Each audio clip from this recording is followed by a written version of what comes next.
Would you take these things? Hey, hang on.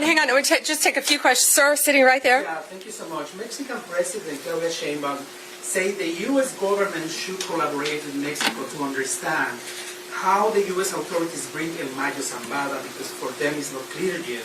What's your answer on that request? Well, first we want to thank the Mexican authorities for all of their help in bringing all of these cartel leaders to justice. We're not going to comment on any of the specifics of any investigation, but we have brought, under Donald Trump's direction, we have brought more cartel leaders to justice than any other administration in this nation's history.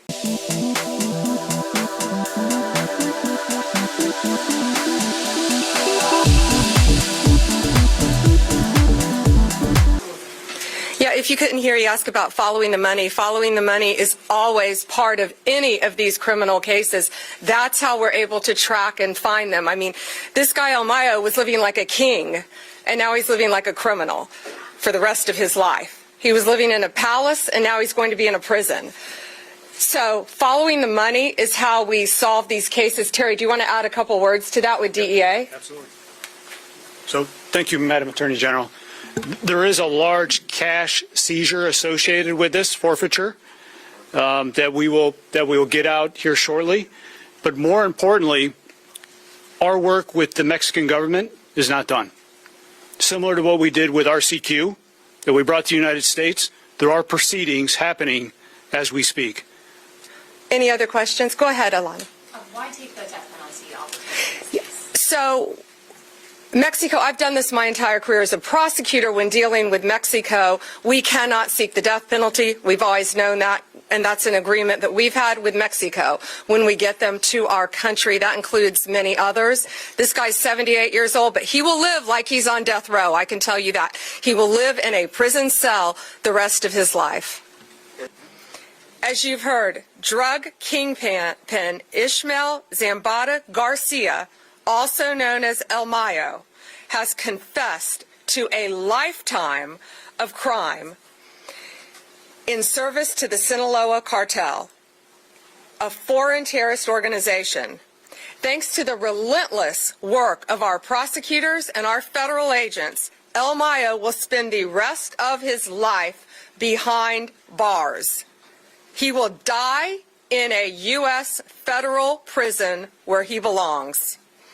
His guilty plea brings us one step closer to achieving our goal of elimination of the drug cartels and the transnational criminal organizations throughout this world that are flooding our country with drugs, human traffickers, and homicides. Under President Trump's leadership, the Department of Justice is on the front lines of this fight. We're standing shoulder to shoulder with all of our law enforcement partners to dismantle these narco-terrorists. And that's exactly what they are. They are narco-terrorists. El Mayo was one of the most prolific and powerful drug traffickers in this world. His partner was El Chapo. They were co-founders of the Sinaloa cartel. They brutally murdered multiple people and flooded our country with drugs. Their reign of terror is over. He will never walk free again. Over the last 3 decades, El Mayo and his accomplices made billions of dollars. Hundreds of millions each year they were making by bringing poisonous drugs into our country. No longer. The Sinaloa cartel initially built their businesses with cocaine, but then under El Mayo's leadership, they turned to heroin, they turned to fentanyl. They purchased fentanyl precursor chemicals from China. They made the drug in Mexico and flooded it into our communities, killing our kids. El Mayo also ensured that the Sinaloa cartel operated and protected its drug trafficking business by relying on extreme violence.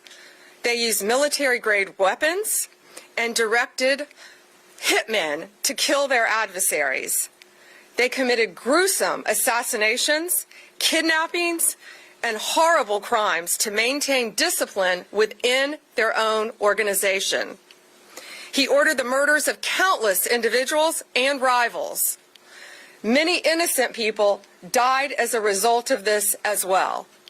El Mayo operated with impunity at the highest levels of the Mexican drug trafficking world by paying bribes to government officials, by bribing law enforcement officers. He controlled corrupt officials and officers who protected his workers and his drug shipments that traveled from Mexico into our country. El Mayo's crimes have been so prolific that in the past 2 decades, he's been indicted in no fewer than 16 federal courts across our country. 16. From Western District of Texas to Chicago to here in the Eastern District of New York.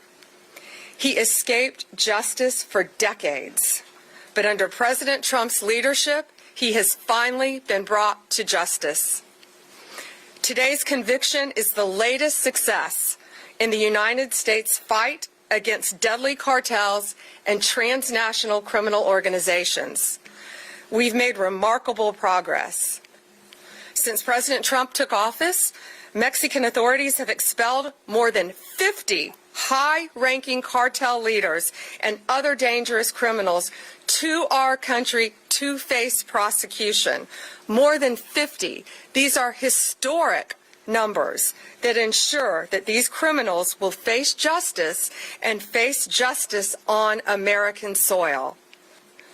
Thanks to our law enforcement officers, both here and in Mexico, who often put their lives on the line every single day to protect us and to get these violent leaders off the streets. We are not done yet.